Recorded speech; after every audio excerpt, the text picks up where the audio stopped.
Expect a bingo for him. Pretty quick here. Orry Swift just had a huge win, 462 to 291 against Rafi Stern. And in that David Gibson game, the big buzz at lunch, Jesse, was Joel's play of kayak. Yes. Yes, there are some people who disagreed with the play, but obviously liked the style points aspect of it. It's definitely generated some conversation last little while here. We'll also be giving you updates on the Collins game. We have young master Matthew O'Connor, a 18-year-old who got his father into the game, whose father doesn't want to play, so he's actually one of our directors, Kieran. And Matthew O'Connor is an 18-year-old. He's a wonderful young man and excellent player of the game. And even though he's pretty new to Scrabble, decided to take on Collins. So he'll be playing Mr. Eldor. And that game hasn't started yet.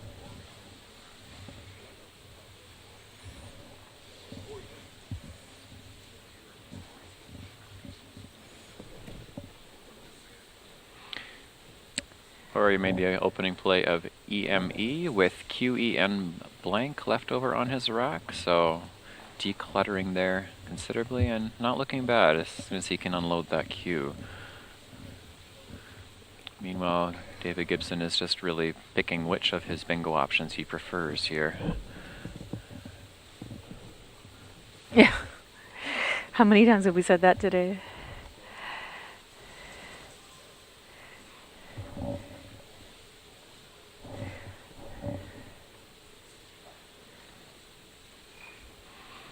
I hope everybody's enjoying the setup this year. We've taken a few years to get it right, but I think we got it right.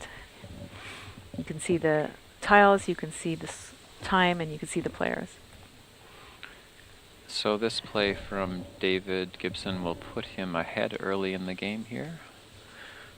For any of you just joining, especially for Orry's friends from Magic the Gathering who are joining us for the first time to watch Scrabble, what David Gibson just did is what we call bingoing. That's when you unload all 7 of the letters on your rack to make one word. You get a bonus 50 points for that on top of whatever you score normally, so it's kind of the holy grail of Scrabble whenever you can do that. And with Orry's letters, the good news is that he is close to being able to do that. Cannot this turn, but he should be able to, assuming he draws reasonably well after his play this turn. I think it's fairly clear that he's going to probably want to play Kadi or Cade through the A and renails to get rid of the Q and to undouble his Ds, and that he has that on the side. The question is, does he play Kadi, which is a bit more volatile, making it easier to bingo off that I, or does he play Cade? I think that's really his biggest dilemma right now. He could just dump the Q for 11 points, QI on renails, but that doesn't make a lot of sense. Also, he has a very nice D hook for Ram. He can play Dram. So keeping an ED for a past tense bingo seems to make a lot of sense too. So he's opted for Kadi over Cade. He's got the blank, it makes sense. He's more likely to bingo. More consonants that hook off of that I as opposed to vowels off of the D as one possible line of reasoning for that.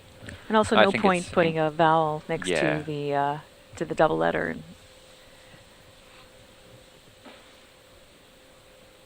Not that there's, I don't know what you could really do with that, but like if, I don't know. But. Oh, he picked another D up. How do you like that? Well, he would have darnder with the right letter on the board. Darnder. I think dernder actually works as well.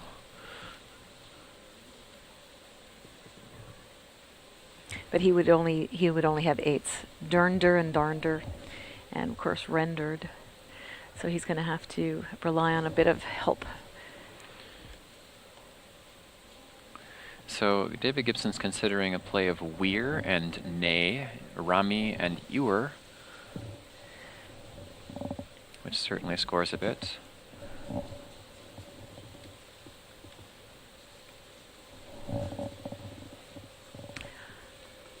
He also wavies and waviest if he really wants to get rid of the everything in one shot and start going for the blanks.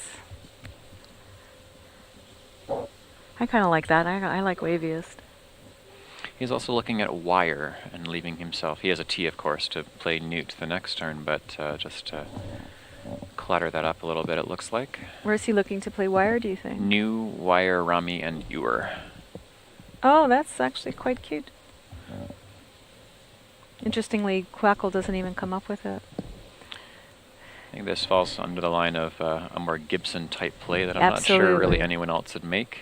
Absolutely. And this is where we get to talk a little bit about what makes his game different from some of the other ones, because I would say that I would dare say almost no one would consider making that play. Not that it's wrong, it's just a play that works more with his goals for what he wants to do with the Scrabble board. Well, one thing we do in Scrabble is we attach a value to each of the tiles and what's worth playing and what's worth keeping on your rack. And definitely keeping a V on your rack actually devalues your play.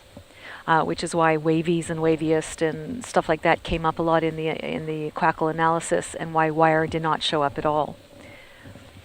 And he's going to pay the price a little bit, I think, but nothing terrible that he can't play himself out of. Just Taj alone would be quite easy. Whereas Orry, on the other hand, wants to obviously undouble the D and undouble the R. He hasn't given him a very easy way to do that. He has Nerd, which is kind of fitting for all of us as an option down from the I and Kadi. Yeah. He's even got Dr. Nerd on his rack, in fact, and I believe he actually has gotten his PhD, so he would be Dr. Nerd here, truly.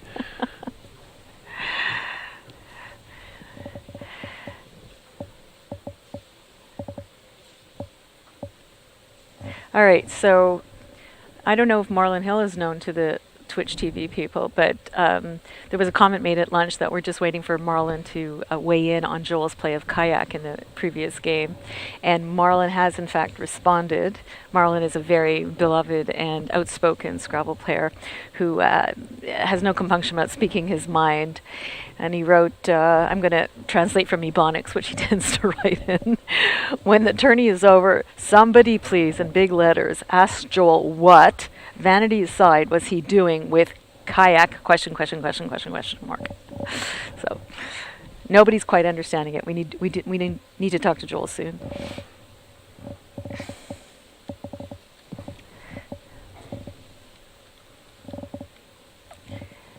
Remedied is coming through as a play for this rack. Remedied is pretty cute. Very, very cute through the EME. He's gone with Nerd. Certainly reasonable. He's lost his need for that D in terms of dram, because that's gone. He's played Nerd. He's opening the board. Remedied would keep the board locked in a way that Gibson does like, so it's possible he even saw it, but that would favor Gibson's playing style. So I think Nerd's pretty wise here. It doesn't get shut down that easily. And he's kept himself a D to hook onto EN to make end. Yeah. And there we go. So he should have no trouble bingoing with that.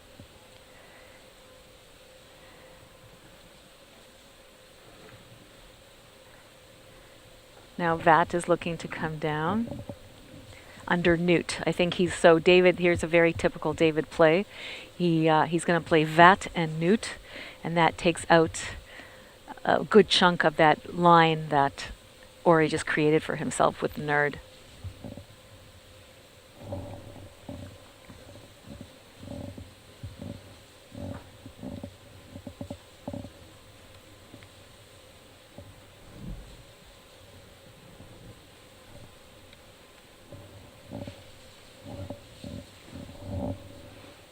And let's see what our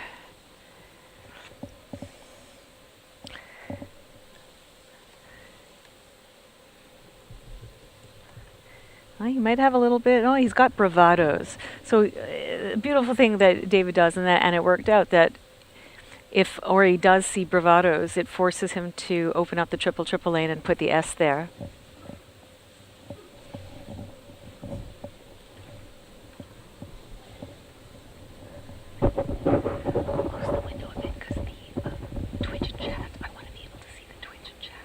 So David Gibson's lined up Juby.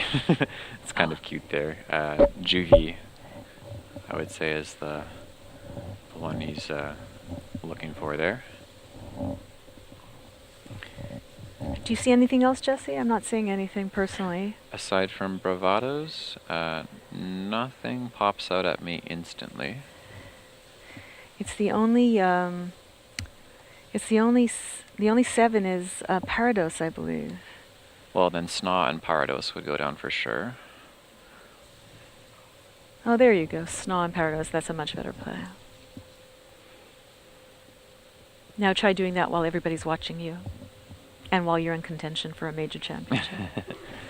Yeah. Oh, he's taking his time. Certainly. Probably rifling through each of the options. Absolutely. The good news is these are very common tiles, and these are racks that he will have studied.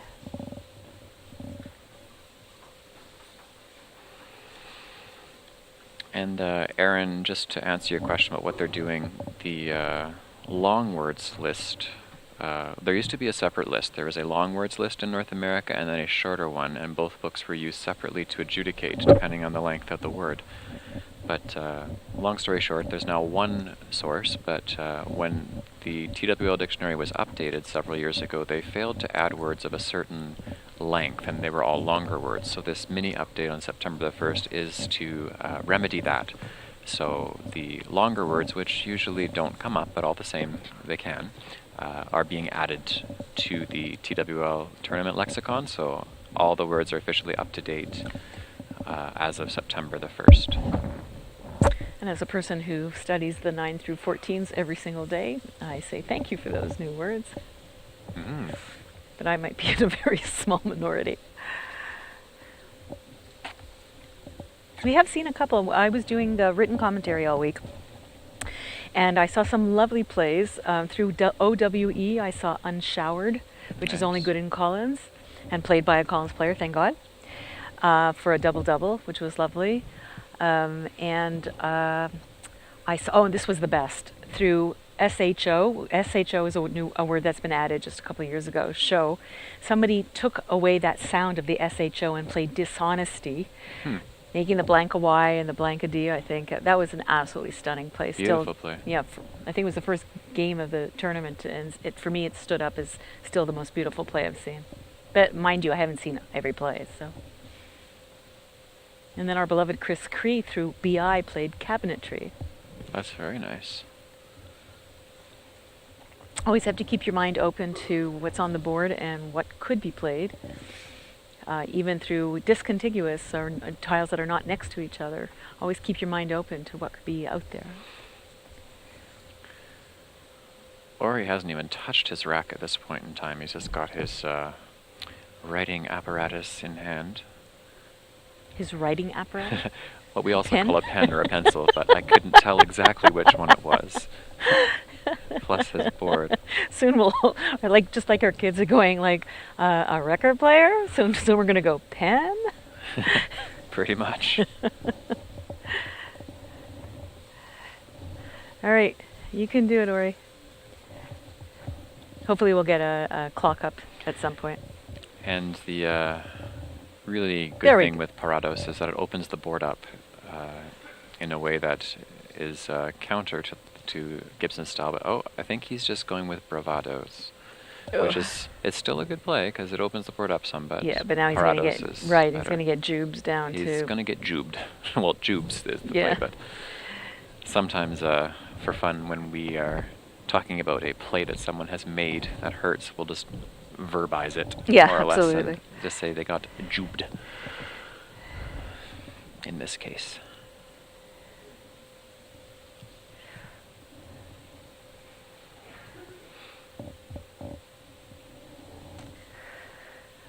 But that just tells you how in Scrabble, how you can't afford to make mistakes, certainly at the top tables. Not finding Parados, playing this instead, is going to hurt him a great deal.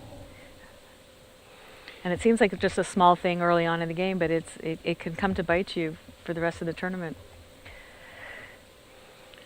Just to answer a question in the chat there, the TWL update and correction is relevant. Of course, the printed version for people who want a book in hand for word judging, but all of the individual lists that people have in software on their phones to check word validity, and even for Quackle when considering plays, all those lists needs to be updated with the new words as well, so that all plays can be evaluated correctly. All right, so now I'm seeing how rend is also going to hurt Orry in that he had Sinology, I believe, off the S that no longer fits. If he had played Nerd down Kadi, he did the right, he did a smart thing in terms of creating a D hook for himself. And left over in his rack, so he leaves ing options to the G in Goodly, but also through the S in Renails there is some synergy as well, so fingers crossed that he draws okay.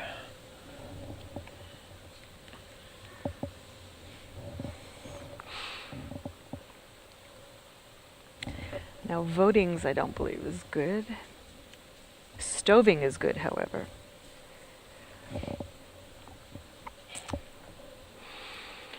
And that is the only bingo with that whole rack, 7s or 8s. Nowhere to put it.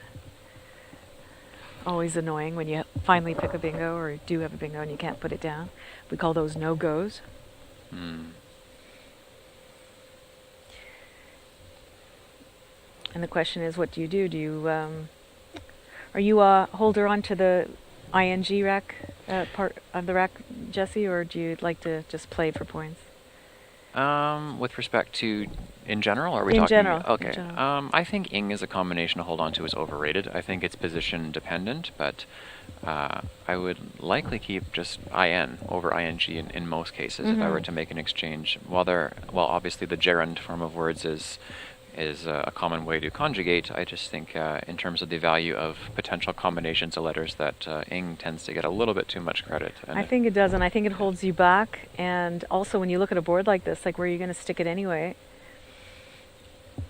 you're very limited. So I think it's a mistake to hold on to it if there's something better available anyway, for sure. Orry is lined up Poilu through the L and Renails. I don't think it would be the best play next turn, but he doesn't have very many good ones to consider to begin with. A suggestion for David Gibson is to play Vogue somewhere to declutter his rack. I'm just looking to see where that would go. Oh, Eng and Vogue, I see. That's possible. It actually does fit into Gibson's playing style. Although it's not really blocking anything. No, and I think he likes to block. He likes to be actively creating problems for people.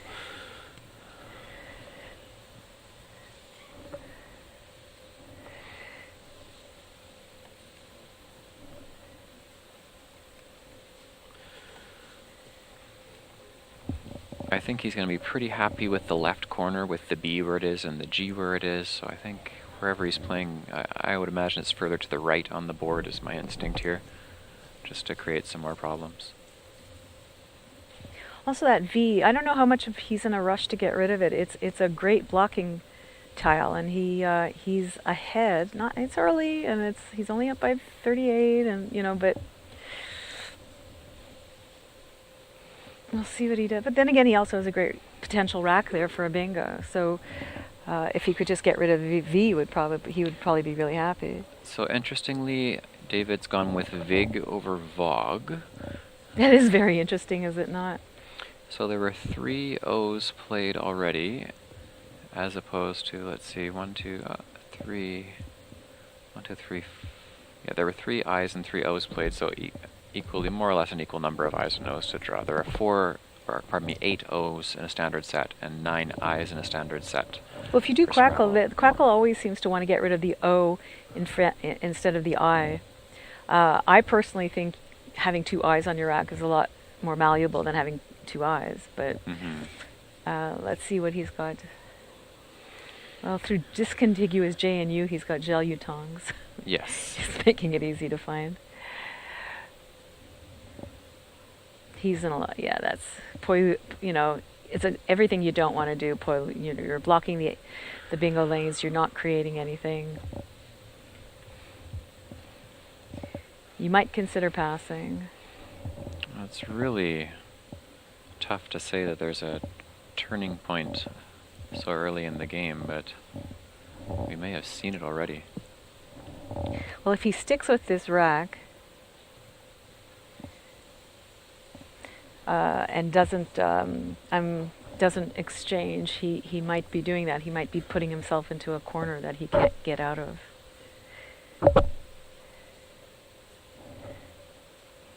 I think passing is the only reasonable thing to do here.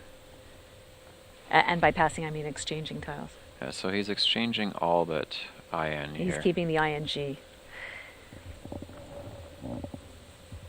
And that's perfectly fine.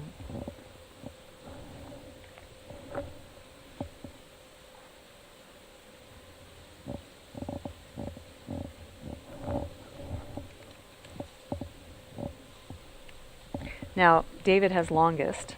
We've been holding off from telling you long enough. But he has nowhere to put it.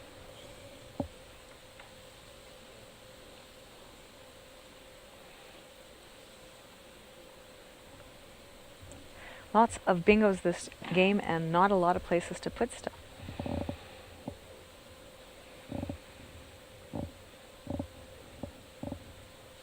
I'll give you an update on the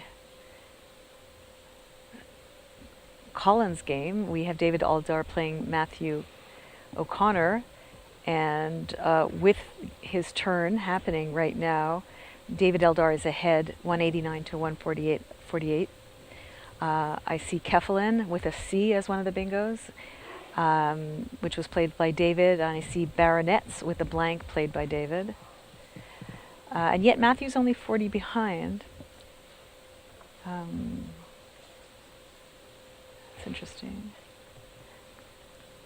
But David's up by 41 points, and it is his turn. But he has a rack of AADEUUY, so he's not, even in Collins, he's not going very far right now anyway. It's been pointed out that if David Gibson had played Vogue as opposed to Vig, he would have had Glissons to go down on the board here, fitting nicely to make nerds as well. Keeping the board fairly tight still, you know, even just with the G hanging out there and an even bigger lead. And the only thing I can speculate as to why he did that, aside from personal preference of preferring I's to O's, is simply the very unlikely possibility that what he told me this morning, how he didn't know all the new words, and I can't imagine that he doesn't know Vogue or Vlog or any of those, but the slight possibility that he just wasn't 100% sure of Vogue. So again, even see how just using the wrong vowel can even cost you a game sometimes. If he'd kept the I, he'd have Glissons, he'd have a very, very healthy lead. Now he's forced to keep LN together, which is not the best combination. It's not terrible, but it's not the best.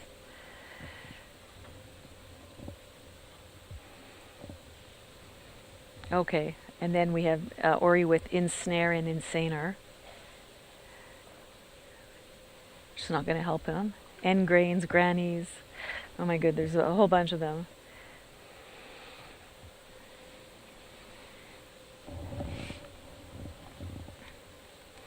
He's just going to play Ensnare and Nerds. That'll be suitable here. That's plenty. Or Insaner, yeah.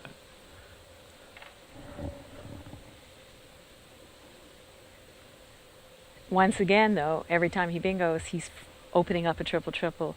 Once with an S, once with an R. It doesn't get much worse than that. We'll see if he gets... we almost see Mylons on David's rack. I don't know what that 7th tile is. We'll see. Gotta move that hand. It doesn't really matter if he's got Mylons. There's nowhere to put it.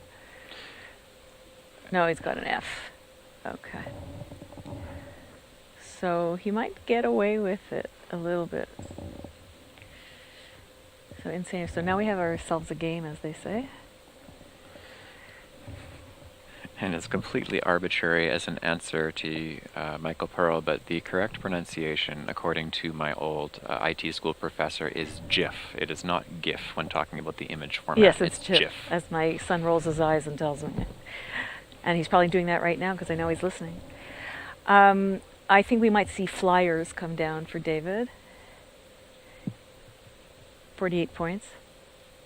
So got 45 for Jubes, and he might get 48 for Flyers. So every time Orry bingos, he gives a juicy spot for David to come back and score over 100 points over the 2 turns.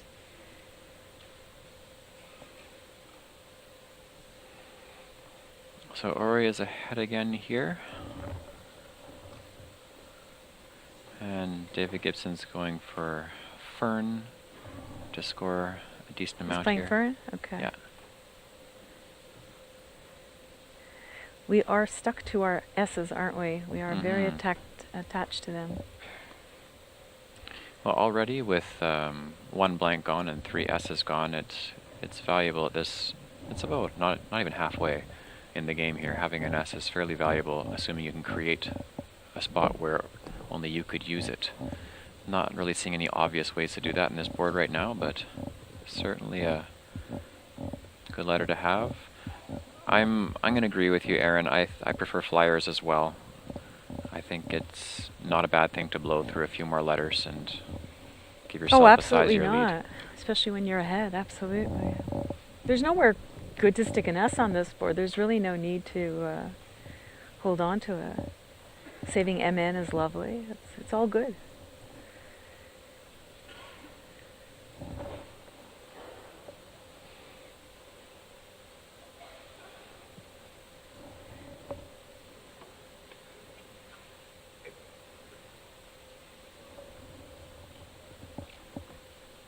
In the Collins game, Matthew continues to struggle. He's now down at almost a bingo, 161 to 220 with David's turn to play.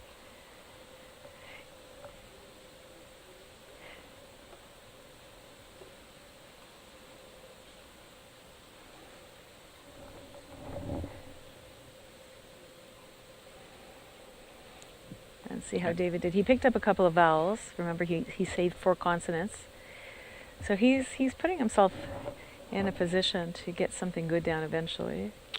Or he could play something like Cupids to the S and re-nails to get rid of a few of those clunkier letters, score decently well. I like that a lot. You know why? Because it puts the C up in the top corner, and then you can't just make a quick 3 or 4 letter word to the right of it along the triple to block that whole area.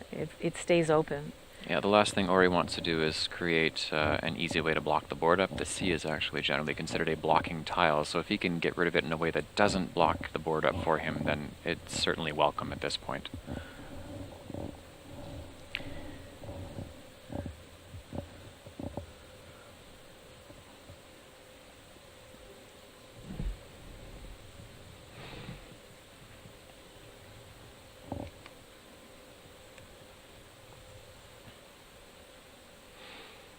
Or he's also considering Picol based on the way his letters are lined up, down to the L and re-nails.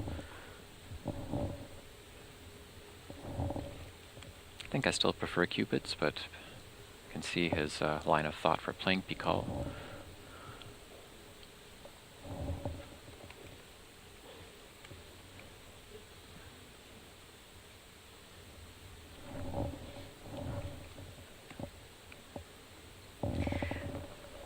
He also has uphold through the L in re-nails.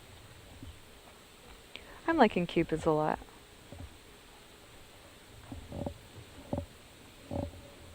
You might say I'm in love with Cupids. Well done.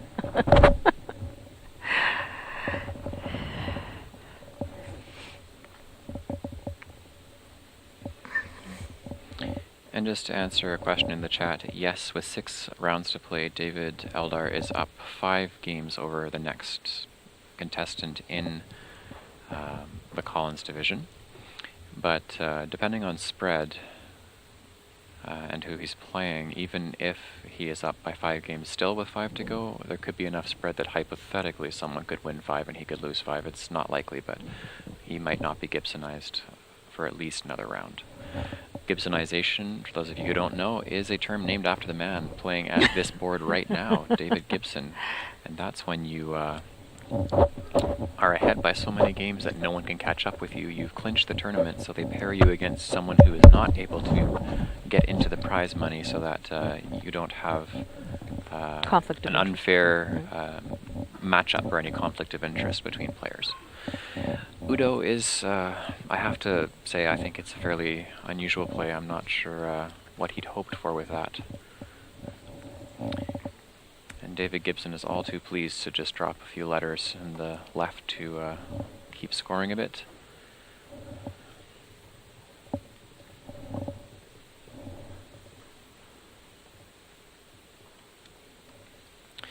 But now at this point, pitches to the S and renails is a fairly strong candidate at this point.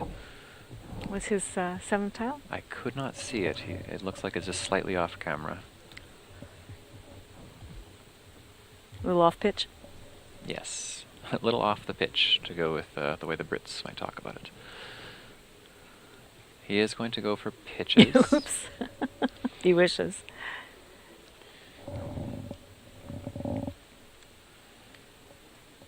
He also had ethics in the same spot. Which might have been an interesting thought to do that. I don't know what he... It's almost like he doesn't have a 7th tile. So this is going to present an interesting conundrum for David Gibson. He's got the X there, which is a really nice scoring tile, but he can't really do anything with it right there.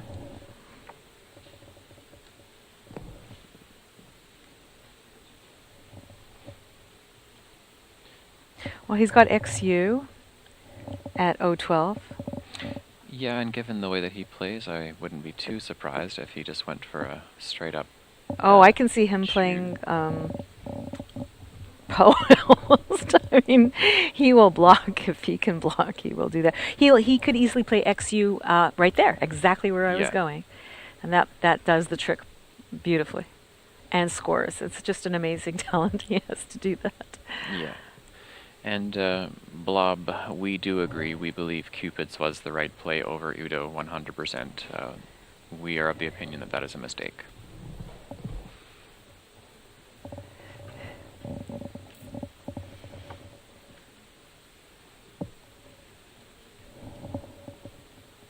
Oh, not looking good. So Orry has some rack trouble there. We're lucky the trolls are gone with that rack. Yeah. Yes. What to do, what to do. Okay, so this is what he's got to do. Pray is number one. I know he's good at that, actually, and his mom is actually watching, so I'm sure she can attest he is he's a good a prayer? man of the praying. Oh, okay. I think he needs to start thinking about opening the board on the left side, and or playing a word to the UT so that he can open that side as well. He's not that far behind, so he is opting to keep scoring, but Dave's going to keep scoring too.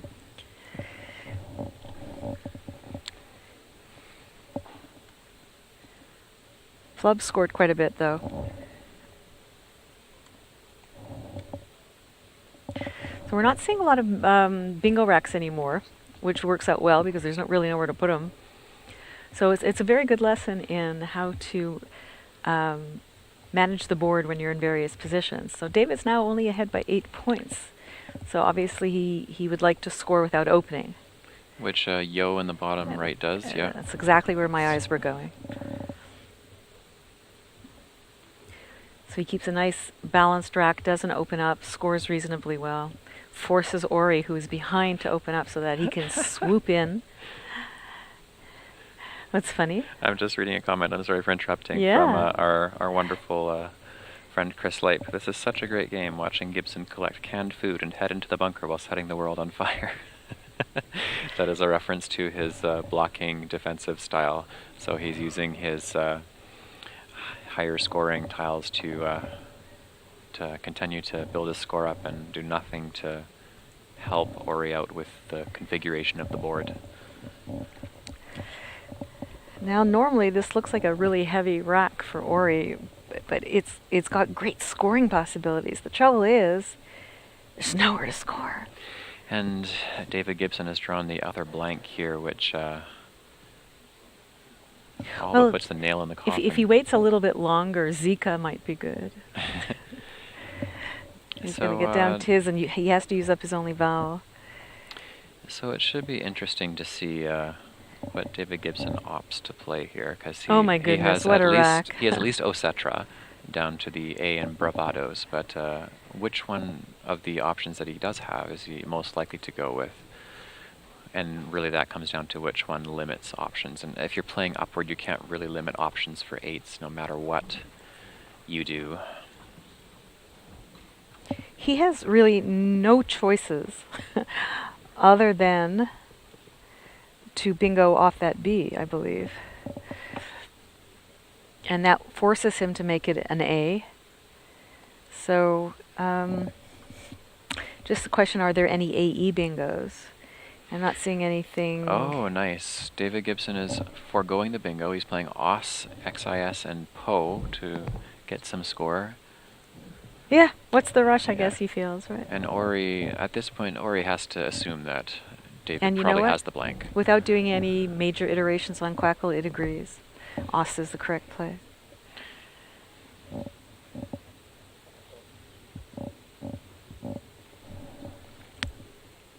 And again, we're a little off what Orry has.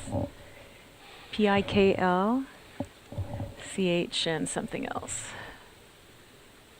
And an I, there we go. Pilchick.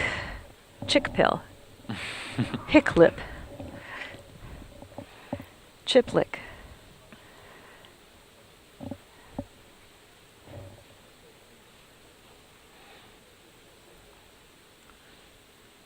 Hiplick. One interesting way to look at this, Pika is a good option because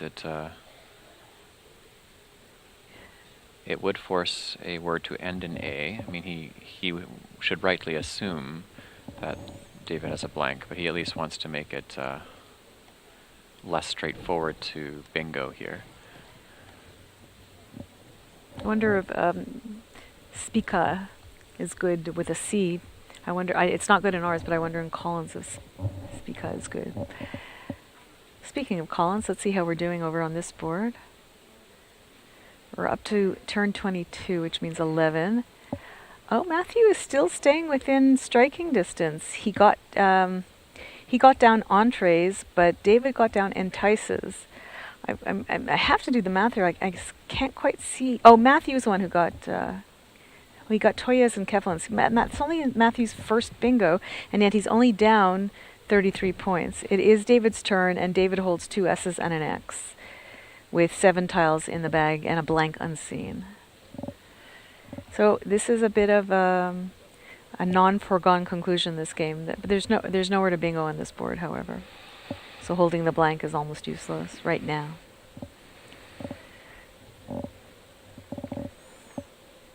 Still, it's nice to have a competitive game, as we are having one here, which is so great.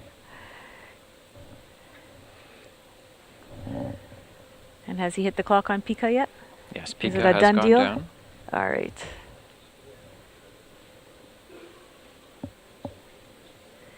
Pika was the number 1 choice so far, and David has picked up 2 E's, has he? Yeah, so he has got orate, another E, and a blank. So that P ain't going nowhere. And the only bingo through an I is aerolite. So now he's going to be doing a series of vowel dumps, which is not good news for him because he's not going to score. And if Orry can manage to find scoring opportunities for himself with the likes of the C and the H to David's 1-pointers, he can put himself in a good position to possibly win this, even though he doesn't have the blank.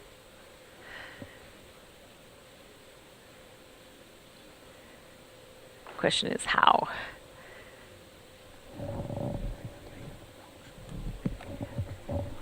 I have it. Oh, it's been pointed out to me by a producer that we might have the wrong score, and in fact, I've been quackling along, and I have the score as 334 to 329. So it's for David. David went first? David Gibson is playing some cat and mouse here, just playing off the O and Yeah, E. he has to. He's playing with his food. And let's put that back around for us. There we go. He played OE for 13. So Orry's in a bit of a tough spot here because he knows that David Gibson's sitting on something really good. He doesn't want to open the board up to give him the chance to play a bingo, but he needs to score and still keep the board relatively limited. Well, you know he has a bingo on his rack. Can you see it? Orry's? He does. It's a Let's toughie. see. He can't play it. Oh, okay, I was looking for something that he could actually Nah. play. I think we lost the light. Something got dark. Kalathai. What a great word. Nice word. And it plays through an M for thalamic. Through. Just to clarify for the feed, Erotema is Collins only, so no, that was not a valid option. Neither was Eterio. Yeah, OB is not good in OWL. I think the light went down a little bit, but we'll get that fixed at some point.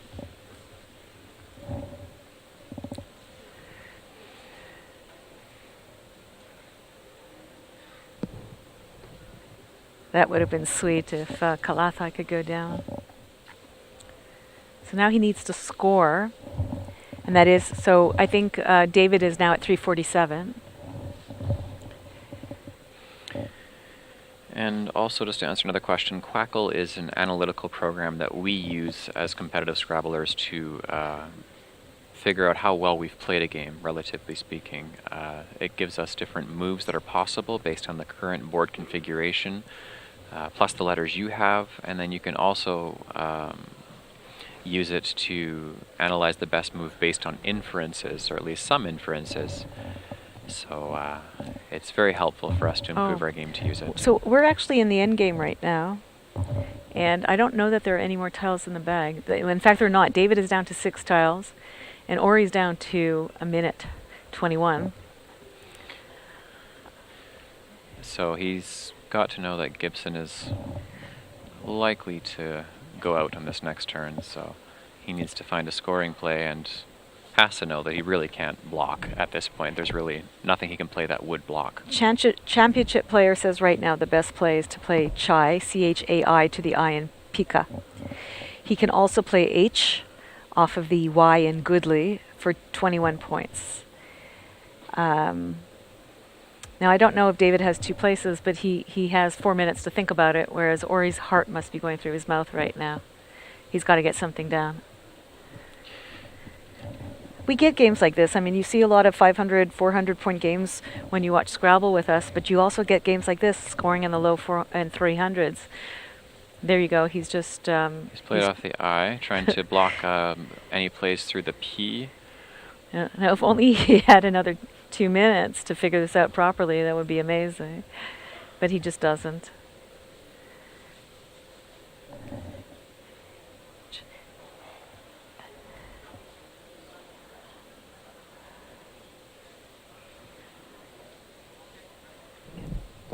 It may not have been the best play for Orry, but with the amount of time he had left, he had to play something. So the current score, we're just going to get that quickly here after the last play. Orry is down by 5 points.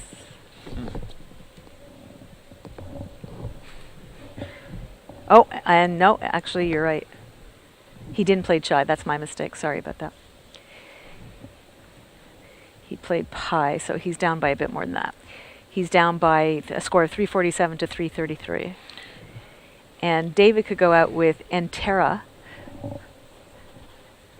to the B in Bravado,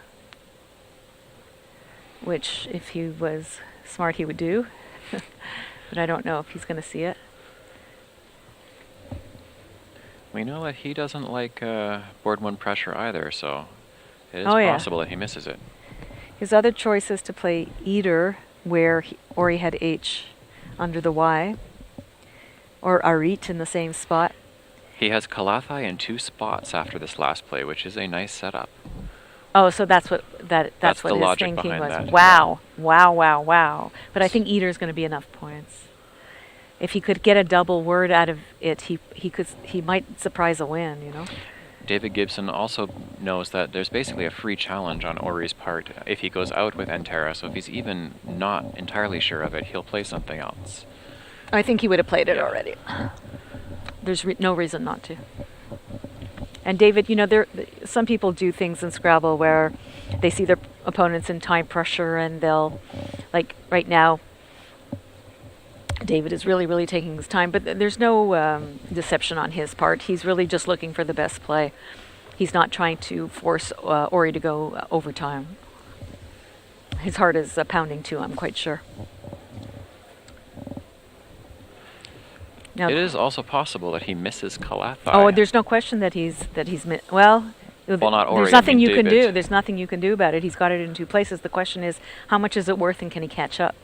David only has 1 pointers or a blank on his rack. He's not going to give him a lot of points. Get rid of 5 tiles and you're fine. You should be fine. His concern will be blocking the I in Pika, since that doubles the H, and that's a valuable extra set of points. Yeah, no, but he's going to play Eater or whatever he's going to play there. Evert, that's fine. Or Exert. Or Roger Ebert. Except that would get challenged off. I'd give it a thumbs down. And David has not hit the clock yet. He's still thinking about it. It should be more than enough points. And Orry is going to quickly play Calathai. We might see a head shaking again with David going, I didn't see that. But you never know. So we'll just get the final scores here after those last that. couple of plays, and we'll get you the official scores.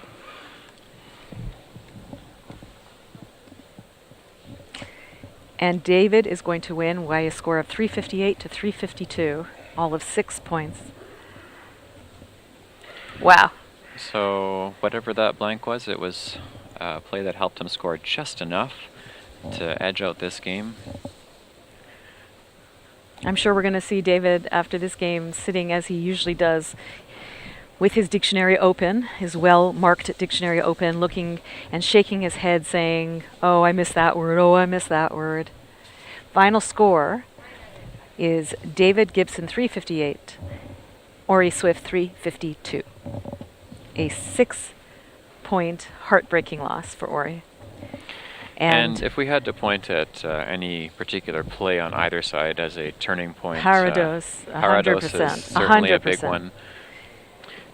Not putting it in the right spot gave David Jubes for 45, and he only won by 6. So I think Cupids and then Oinology as well on Orry's part were certainly some plays that did not help. Tough on board one. Very tough. And I would have probably preferred Flyers to Fern, but I think that plays into the style that David Gibson has. A little more defensive, keeping some higher counters. So that concludes this round of Scrabble here at the Graham Wing Convention Center in Fort Wayne.